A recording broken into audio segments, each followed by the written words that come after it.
Государственной Думе Российской Федерации состоялось значимое событие – презентация энциклопедии «Люди нашего тысячелетия» и церемония награждения его участников памятными медалями. В составе 100 выдающихся лидеров России навсегда запечатлено ваше имя. И это уже история. Ваши заслуги перед Отечеством отмечены на самом высоком уровне. Какие чувства переполняют вас? Ну, конечно же, чувство счастья, чувство такого полета, потому что в этой энциклопедии находятся первые лица страны.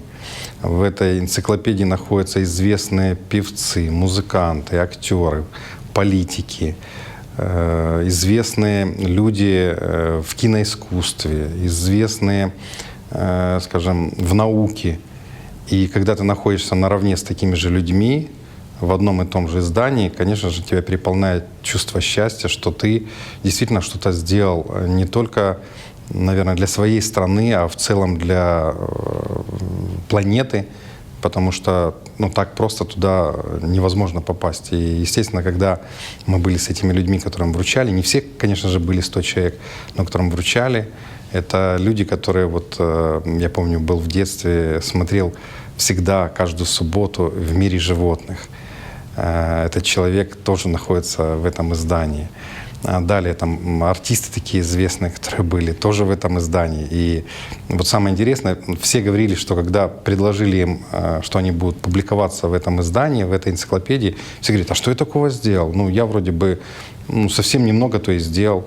И там, оказывается, мы были рядом, сидели с одним человеком, который является предпринимателем, и они создают для космической промышленности очень важные вещи. И он тоже говорит: я тоже подумал, почему я? Но когда, говорит, я осознал и понял, действительно, российская космическая промышленность не может обойтись без моего предприятия. Я понял, наверное, я привнес огромную пользу и стране, и другим странам, которым тоже они продают те изделия, которые делают для космической промышленности. Затем там были люди, которые создают роботосистемы, которые эти роботосистемы работают уже и на благо как Российской Федерации, так и на благо общества во всем мире. То есть это, конечно же, радует, и понимаешь, что когда-то ты этих людей видел по телевизору, ты с ними общался через такое общение, а тут ты рядом сидишь и можешь с ними побеседовать, сфотографироваться. Чувство счастья. Все, что вы сегодня имеете, результат ваших собственных достижений. Судьба не раз испытывала вас на прочность, но всегда из всех жизненных ситуаций вы выходили победителем. Что придавало вам силу? Силу придает любому человеку, который находится даже в самых неприятных ситуациях, это, конечно же, мечты и сила любви. Потому что однажды очень известный философ, его называют также Богом, Иисус Христос принес на нашу планету 2 вещи. Это силу веры и силу любви. Поэтому эти 2 силы, которые Он когда-то принес, они присущи каждому человеку. И когда что-то плохое в жизни бывает, у всех людей, кстати, они начинают, естественно, верить в свои собственные силы. Кто-то верит в Господа, просит у Господа помощи. Это сила веры. И, естественно, сила любви. Немногие, кто создает силу веры в себе, потом создает силу любви. Нужно создавать еще силу любви, потому что какие бы ни были неприятные ситуации в жизни, они созданы для того, чтобы человек осознал свои ошибки, понял, где он не так, может быть, повел себя в этой жизни или пошел не по тому пути, вернуться назад и пойти заново. И встать еще раз, если ты упал, и пойти заново. Но, к сожалению, или к счастью, испытания проходят не только какими-то плохими моментами в жизни, когда ты опускаешься, а когда дается огромное количество возможностей, денег или власти. Здесь второе испытание, которое многие люди не проходят. И поэтому, когда кто-то находится в тяжелой ситуации, как я когда-то находился, необходимо верить в свои собственные силы, либо верить в Бога, в которого он верит, в той стране, в которой он находится. И, естественно, воссоздать в себе огромную силу любви. Потому что без любви мы не можем существовать, без любви человек вообще не может жить. И вот когда эти два сильных таких фактора в человеке возникает, естественно, необходимы мечты. Потому что у меня всегда я подписываю свой автограф и пожелания, мечта и действуй. Необходимо найти свою мечту.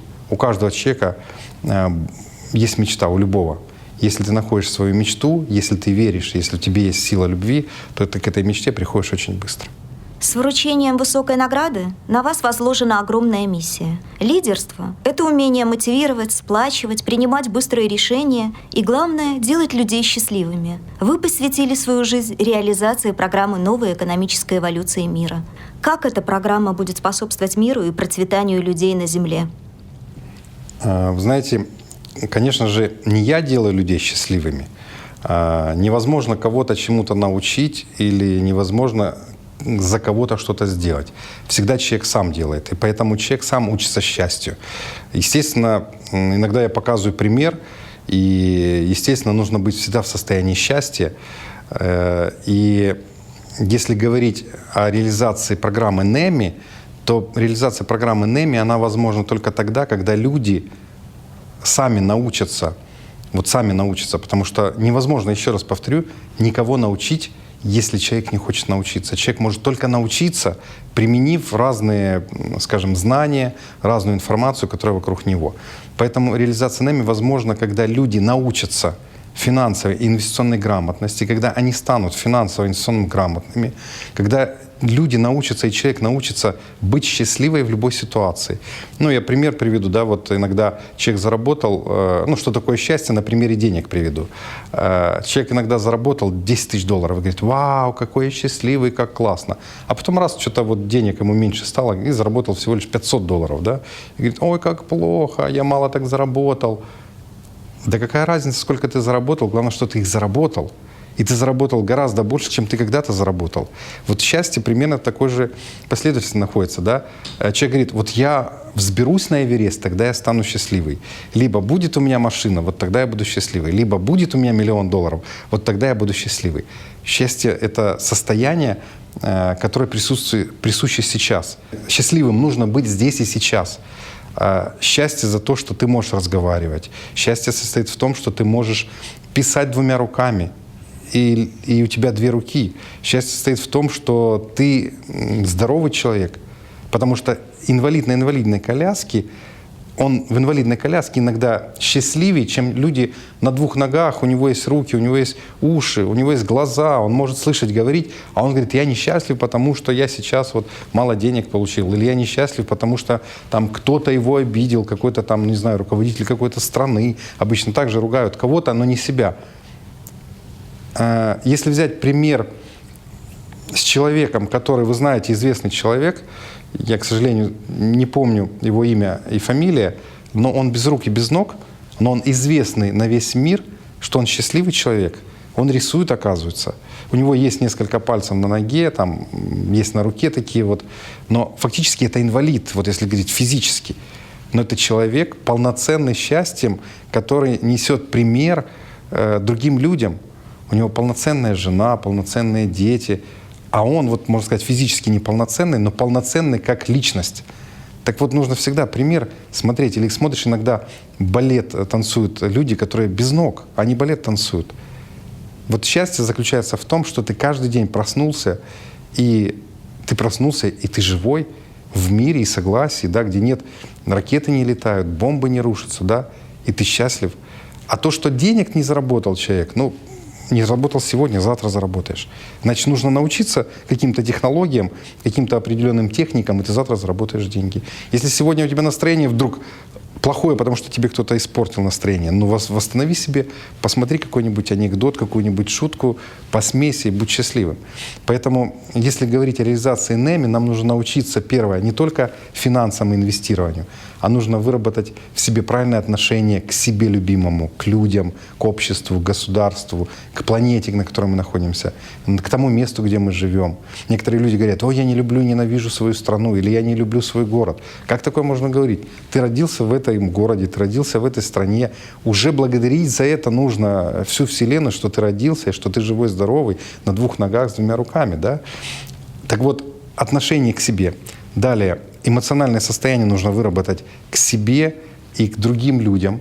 И самый главный момент, если идти по программе НЭМИ, необходимо найти свое предназначение в жизни и призвание в жизни, идти по этому пути призванию и предназначению. И тогда мы перейдем к программе НЭМИ абсолютно новыми, богатыми личностями. Потому что из гомо сапиенса, который мы перешли когда-то, да, вот гомо сапиенс — это человек разумный, да, необходимо в 21 веке перейти к гомо спиритусу, то есть так называемый человек духовный, высоконравственный, высокодуховный, то есть не обязательно высокорелигиозно-духовный, но обязательно высокодуховный, высоконравственный. Потому что все, что в жизни человека происходит, это происходит по его же причине. Есть такая хорошая фраза: все, что сегодня с нами произошло, это мысли и действия вчерашнего дня. Поэтому если мы сегодня будем думать продуктивно, если мы сегодня будем уже обучаться тому, чего мы не знаем, а это и финансы, и инвестиции, и как быть счастливым, и как иметь безусловную любовь в себе, и как выработать правильные отношения, то завтра у нас будет день гораздо лучше, потому что уже доказано, если два человека, которые любят себя, которые любят друг друга, вернее, два человека, мужчина и женщина, они могут шторм, они могут угрозу урагана остановить на основании энергии любви. А представляете, когда миллионы или миллиарды людей, которые находятся в состоянии счастья, благоденствия, любви, они могут остановить любые катаклизмы, связанные как с разрушением там войн, так и с какими-то геополитическими или, может быть, признаками, которые есть, не связанные с человеческим потенциалом, но это люди могут полностью все изменить, только если они находятся в состоянии процветания, в состоянии счастья, в состоянии любви. Национальное богатство любой страны — это люди. Но устремления народа отображают только избранные личности. Именно они создают будущее и способны оставить в назидание потомкам свой бесценный опыт. Что бы вы хотели пожелать будущему поколению? Да, я действительно соглашусь, что национальным достоянием любой страны это, естественно, развитые люди. Не просто огромное количество людей, а еще и развитые люди, прогрессивные люди. И, естественно, нам нужно думать о будущем наших детей, наших внуков, потому что, к сожалению, в 20 веке мы взяли долг у нашего будущего поколения, испортив экологию, нанеся ущерб атомной энергетикой, где сегодня идут захоронения, скажем, мусора атомного, такого ядерного, где в будущем наши дети и внуки, наверное, будут расхлебываться за это. Поэтому один из главных моментов, то, что я считаю, нужно придать нашему будущему поколению, это веру в свои собственные силы, это огромнейшую энергию любви передать, потому что, как я говорил в начале и сейчас хочу сказать, что если в человеке есть всеобъемлющая любовь, огромный потенциал любви, то эту любовь можно передать другим людям.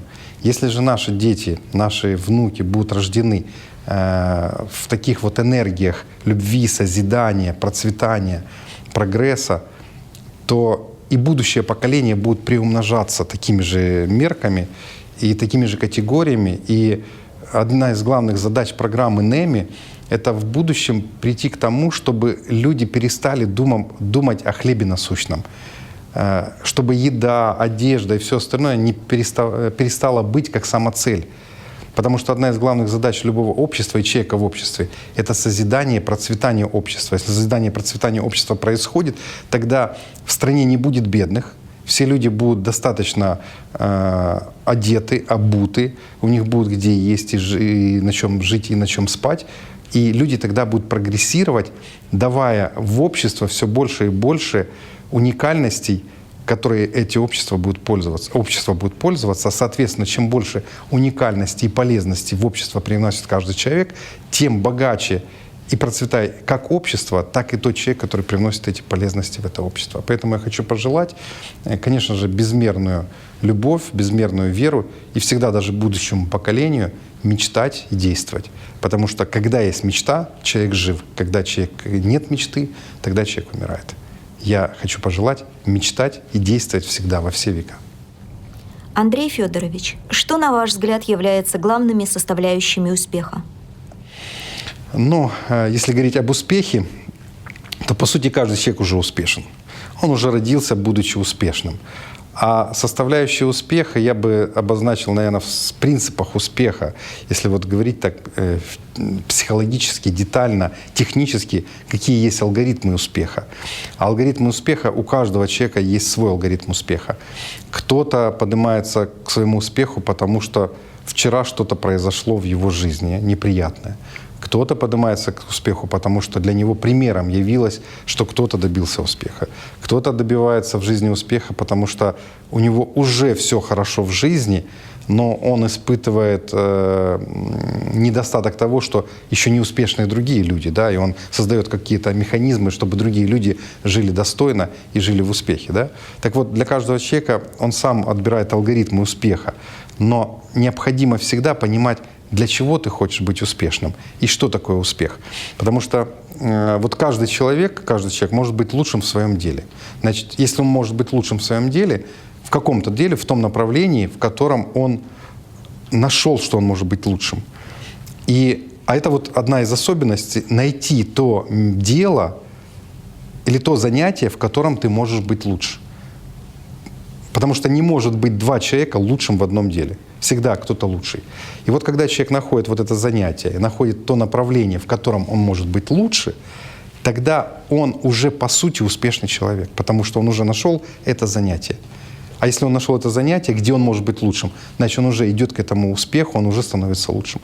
Поэтому к моему пожеланию мечтать и действовать, всегда еще находите моменты, я бы порекомендовал находить моменты, где ты можешь быть в чем-то лучшим, и если ты можешь еще и поделиться этим лучшим с другими, тогда это будет вообще здорово, тогда ты станешь не только на путь своего призвания, но еще и на путь своего предназначения.